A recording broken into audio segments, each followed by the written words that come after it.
Hey car friends, on my California tour I'm now going to visit EMPI, the largest Volkswagen distributor in the area, and we're going to go through the halls and we're going to drive a couple of cars, and stay tuned, I'm going to make you a little show out of it.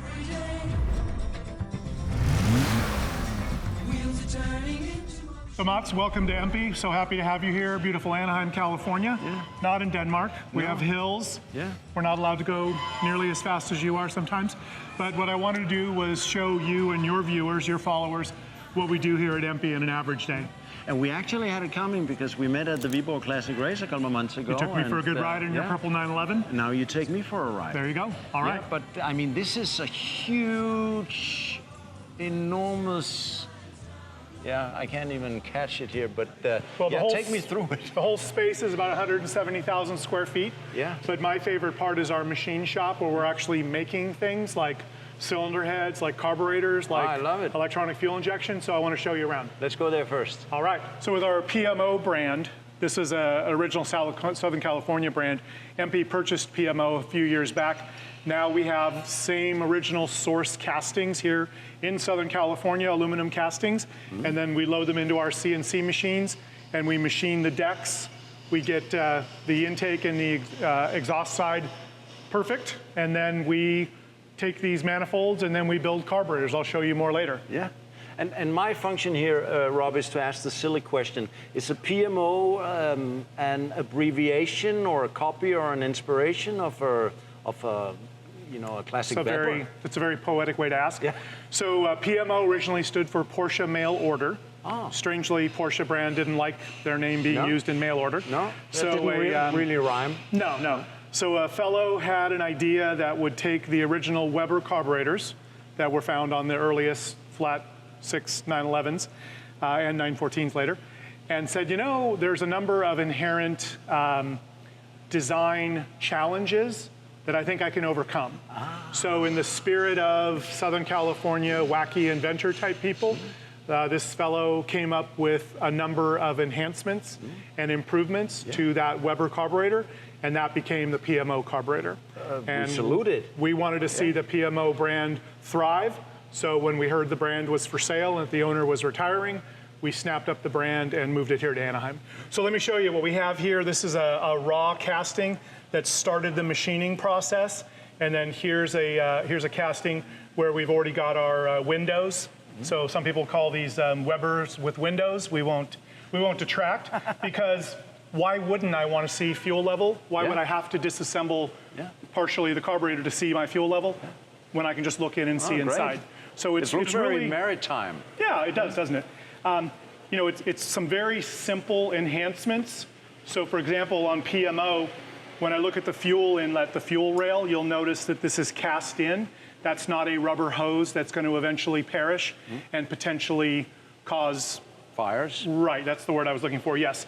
So number one, this junction will flow more fuel because the bore of the carburetor, when we say it's a 40 or a 46 or a 50, that's truly the bore of the carburetor throat. The Webers typically choke down. So a 40 millimeter is actually less than 40 millimeter. So if you want to flow more air and fuel, one of the simplest ways to do that is to unbolt the Weber and bolt in a PMO. I just love car parts, and I never tire of visiting these grand cathedrals stuffed with them. EMPI is one of the world's largest suppliers of parts for classic VWs. With a warehouse of 170,000 square feet and an abundance of individual parts in stock, they serve enthusiasts and professionals alike. Founded on the principle of quality, innovation, and reliability, EMPI guarantees fast shipping and high availability, whether you're rebuilding a Type 1 Beetle or a VW bus or maybe an air-cooled Porsche. EMPI will have the parts ready to go.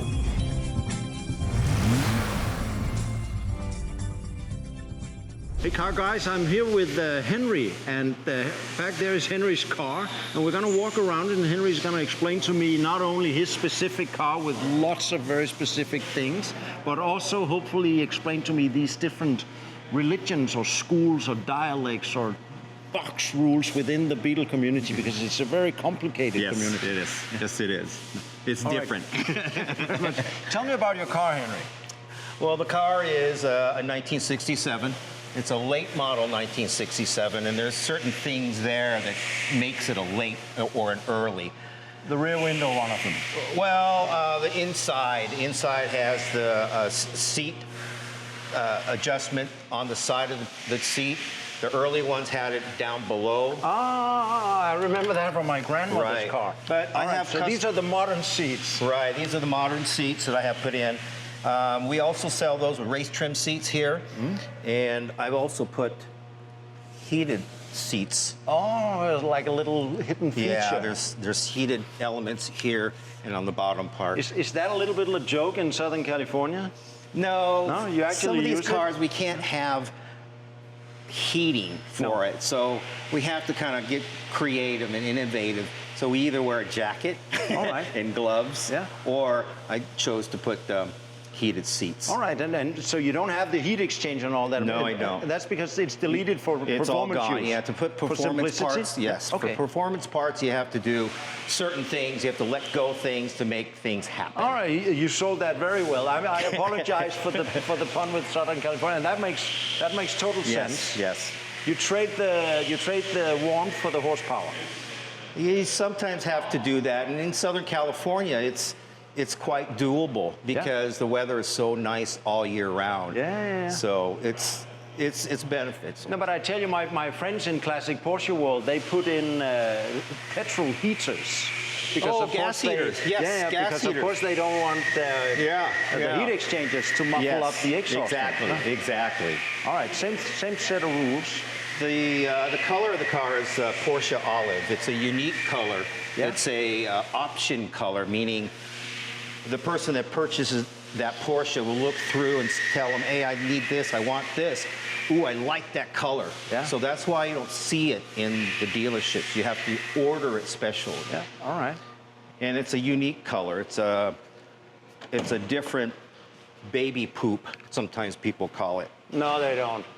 But it's kind of fun. No doorstop, that's a choice. No door stops for now. Modern instruments. Yes, I have all autometer gauges, including a tach. I installed a tach where the original speedometer goes. And I also have a 70s, 80s pull-out Alpine stereo for it. Custom wheels. They're actually steel wheels that I had re-offsetted with the titanium 12 I recognize this logo in there. Oh, you like that? Yeah, but explain. That's Henry, that's not EMPI. That's not EMPI, but we are collaborating with EMPI, or with Foos, Chip Foos. The famous to make Chip Foos. The famous Chip Foos. Yeah, great. The car builder, Chip Foos. Take me through this engine bay, because it's brand spanking super new. Yeah, I just got it put together. It's a 2276, 48 EPC EMPI carburetors. They're EMPI manifolds and heads that our Anthony Chica has ported for me. It has aluminum case. It's got one of our webcam 86C, and it produces. I had it dynoed at 235. 235. 235. How much is the weight of the car? It's normal weight of the car. It's about 1,400 pounds, I guess. Almost close. Is that the oil filter? That is a Wix Racing oil filter that I have hanging there. And why is it there? You must explain. That's just an old school way of putting put the oil cooler or the filter there. It's just a aesthetics thing. Okay. It doesn't hit anything. It doesn't get in the way. No. But it's easily accessible. Easy accessible, yes, yes. And explain to me, Henry, because this is a Southern California style. And what makes it that? What makes it a Cal look is we remove the chrome strips, delete the turn signals, remove this chrome strip, and I just like to paint the rims. It just gives it that different look to it. But that's more like your choice. My choice, yeah. Usually the cars have a full bumper with overriders, but I chose the racing T-bars, they call it. Yeah. And that was developed back in the 60s when drag racing became very popular with these cars, and they had to bend the rules. So one of the rules was to have bumpers. And that's what came about it. So those are bumpers. It's classified as a bumper, Correct. even though it doesn't really bump anything. Correct, and it kind of weaved its way into the classic street cars. I have... So it was a necessity that turned into a style. Yes, yes. I have stock wheels like we talked about earlier. These are 4.5s. They're offsetted differently, and the rears are stock also, but they're 6-inch wheels in the back, and those are custom offsetted. Yeah, but that's kind of the school, if I understand it correctly. You lower it in the front and keep it standard in the back and wider in the back. Yeah? Pizza cutters in the front, that's what we call them. Little tiny pizza cutter wheels or tires. So Mats, let me tell you what makes PMO awesome. It's not just that it's all assembled in California and machined in California and sourced in California. I'm from California. I think that's pretty cool. Obviously you do. I think it's cool too. Thank you. But as I mentioned, there are inherent designed-in benefits that a PMO carburetor or EFI delivers that the Weber simply cannot deliver. So let's start at the start. The intake, the Venturi, the barrel is larger. If it's a 40mm carburetor, it's actually 40mm all the way up and down, so it can simply flow more air and fuel. We talked about the integrated fuel rail, how that is going to preclude any sort of accidents about fuel in the compartment. This is never going to wear out like a rubber hose will. When we talk about the idle circuit, when we talk about the guts of the carburetor, they're simply more robust than the Weber. Some of the critical pieces, there is one throttle shaft that ensures precise butterfly action. The Weber is comprised of 2 throttle shafts. Those throttle shafts are isolated in the body directly, meaning they wear on the casting. Eventually, after 10,000 throttle snaps, there's going to be wear on this end that may not be the same on this end, or that 2-piece of shaft might eventually get out of sync.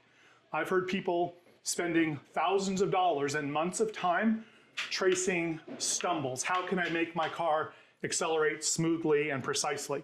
Well, one way is to have a singular throttle shaft and to have that throttle shaft isolated by nice big bearings that are not going to wear the carburetor body.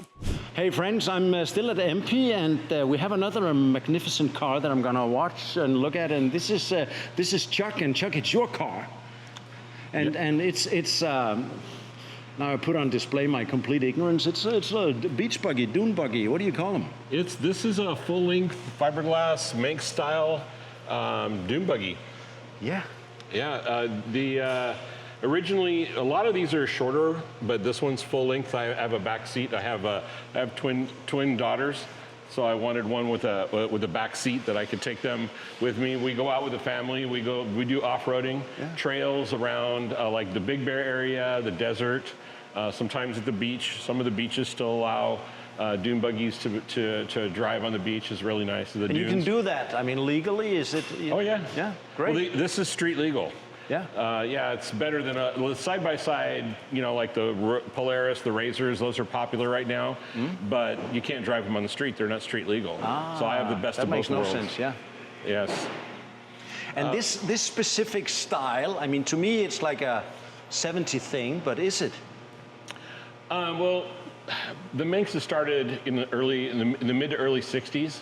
Maybe you should explain that first. The Manx, I mean, that's a specific brand. Bruce Meyers, who was a boat builder and with fiberglass, and he decided to build a fiberglass-based dune buggy. There were dune buggies before, but they were metal cars. They called them. They had metal bodies. EMPI also sold a kit called a Sportster that was very popular. There were others like the Burrow and whatnot, but Bruce, as a boat builder, decided to build one out of fiberglass, and it caught on. It got real popular. So what they did back in the day, they took a VW Beetle platform and they shortened it a little bit. Yes, 14.5 inches. 14.5. That's the holy number. Yeah. I mean, well, they're so yours is not stretched. Yours is actually standard. This is a full-length standard pan. Yeah. It has a 3-inch body lift. This body was also stretched a little bit, so The body itself was, it's about 3 inches higher than normal with a 3-inch body lift. So I have gobs of fender clearance here that a lot of beach buggies don't have. But this one's more of an off-road car. Tell me about the machinery there. Well, this is the first time I decided to go all chrome on a motor. It wasn't my thing before, but honestly, it's easy to keep clean. You just spray it off and buff it a little bit.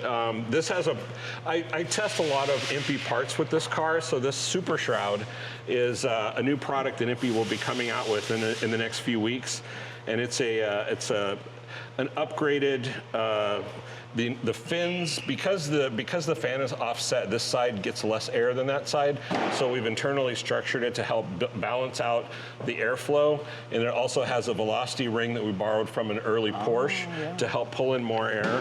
So we call it our Super Shroud. This is it. So this is like a running prototype thing. Oh with yeah, the new Shroud. it's a test model that I've been running, and I can definitely see the difference in cooling on the car. And what I'm gradually learning here, Chuck, is that with EMPI you can practically get whatever performance you want. I mean, any volume within limits, but I mean, which size is this one? This is a 1914, which is the stock 69 stroke, but it has the larger 94 millimeter barrels. This is a really common and popular engine size. We sell long blocks and turnkey motors in this size. We sell them with dual single port carburetors. This is the dual carburetors on this one. But I wanted more torque, and maybe a little more longevity. So I built it for pretty much every day. We run video gauges. There's a lot of EMPI in here. These are the race trim seats that we sell. I have race trim wheels and tires. That little pool ball, billiard ball is, I mean, that's like your little homage to off-road hot rod culture, I guess. Yeah, well, the trigger shifter is a staple that in EMPI. You see more trigger shifters on Volkswagens than any other shifter out there. Okay. It's one of our more popular products, and I just adapted it to the billiard ball. I actually have another Dune Buggy, a yellow one with the #1 ball for a shifter. Can I ask a little question that may put on display my complete ignorance? Isn't there supposed to be a 3-meter long antenna with a big orange flag, or is that like not regulatory? Or well, this is my mount right here. For it. That's my mount for it. Yeah. All right. I would have to be watching it everywhere. It wouldn't function in here, Yeah. but you would have it when you're out. I actually thought about snapping it on there before I drove it to work today. All right, excellent, Chuck. Thank you very much for showing me your fantastic car. So Mats, let me show you, for a brand that hasn't made a new air-cooled engine in around 45, 50 years, it turns out that our cylinder heads are still one of our most popular products that we sell. And right now we have over 20 different flavors of cylinder heads for air-cooled Volkswagen. And it goes on and on. It goes on and on. Peter told me you are the singularly largest air-cooled cylinder head producer in the world. I think that's fair. Yeah. What we do is take our raw castings, and in this case, every performance cylinder head gets CNC machined here in Anaheim, California. In this case, performance valve guides, frequently from Manley, so US sourced valves and guides. And it's very ironic that what launched the EMPI brand was worn out cylinder heads. And back in the day, Volkswagen told dealers, hey, just scrap those heads and put on some new ones.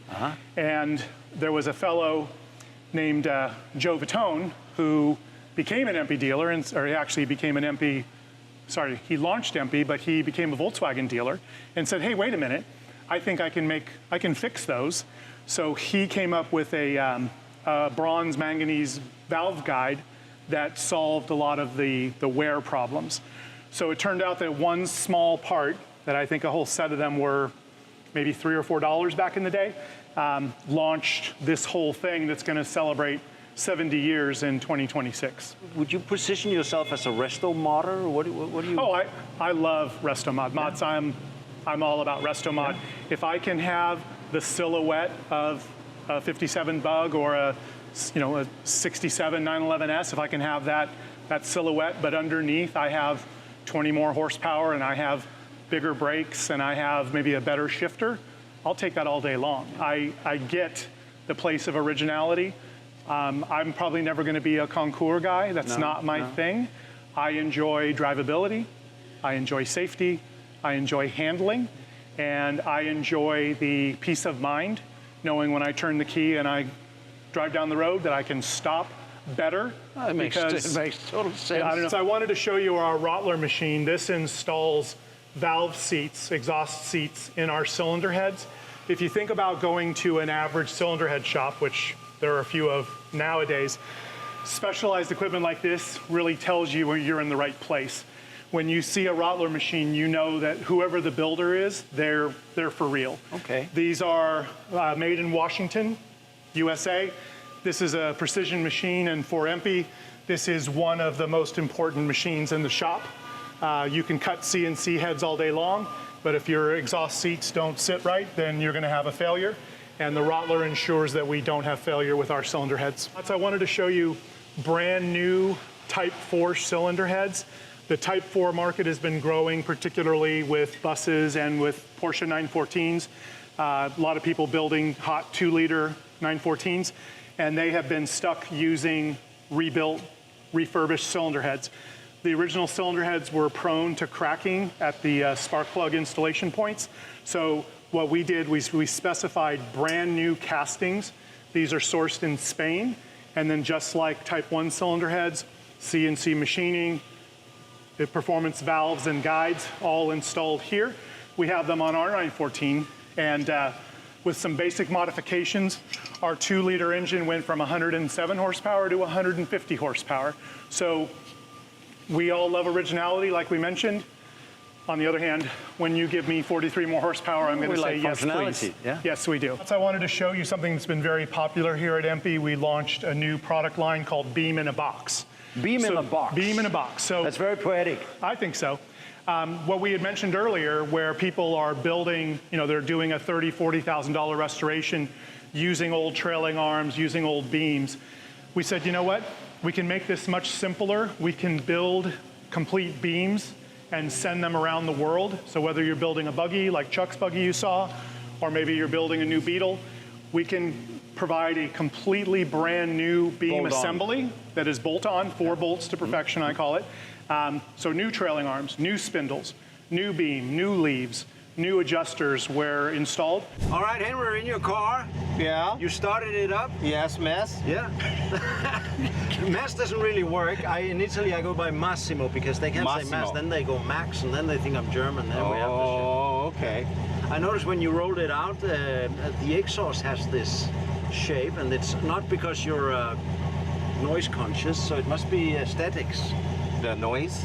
No, it's not noise. For me, it's music. Oh, but when you yeah. have that funny bend to the exhaust. And I've got a 3-inch exhaust tip. So it's to hit a specific tone. It does. Yeah, it does. Let's go around the block. I see palm trees ahead. Whoom.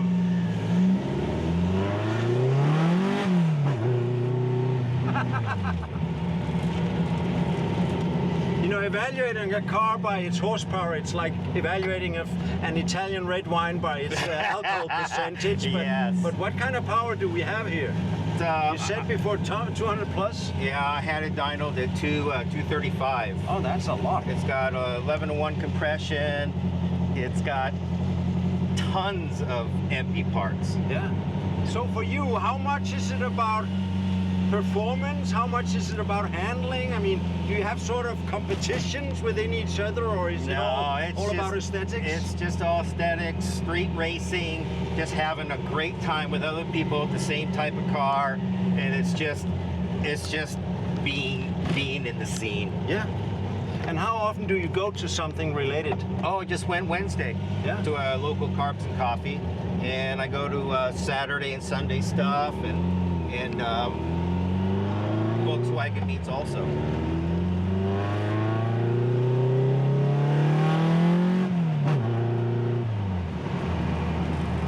And with this kind of power output, I mean, do you have any experience with the durability? Does it break all the time, or is it durable? It breaks all the time. that's part of it. That's part the of beauty allure. of the hobby is to always tinkering with your toy and having fun with it and talking with other people with the same stuff. It's just a great joy. It really is. And the VW community is just, I don't know, man. I mean, they're just such nice people. They really are. And they're caring. This one, I would say, is out of order in many ways by my standards. I mean, would you even have music in a car like this? Well, I kind of had to force to put some sort of an upgraded radio in it. And my friend said, hey, I've got this single DIN pull-out from the 70s. Yeah. So it just worked perfect. With a cassette player. Yeah. I mean, how old are you, Henry? I'm 64. All right, so you remember the cassette Oh, tape. yeah. 8 tracks, the 33s, the 45s. You still run the drum brakes? I have disc brakes in the front and then Type 3 drums in the rear. All right. And then I could have done the disc all the way around, but I just wanted that disc in the front, rear drums, old school. It's a wonderful car. I completely love the minimalism, and that's the trick, is to make it simple. It's kind of difficult. yeah. But you know, Albert Einstein has been quoted for many clever things, but one of them that I always take with me in my car, the enthusiast, is that he said, things should be made as simple as possible, but not simpler. Yeah. I like simplicity. Henry, I wanted us to do the bye-bye thing in the car, but I forgot about it because It's okay.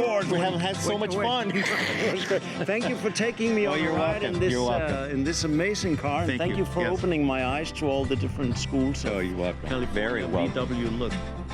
Catch you later. Bye-bye.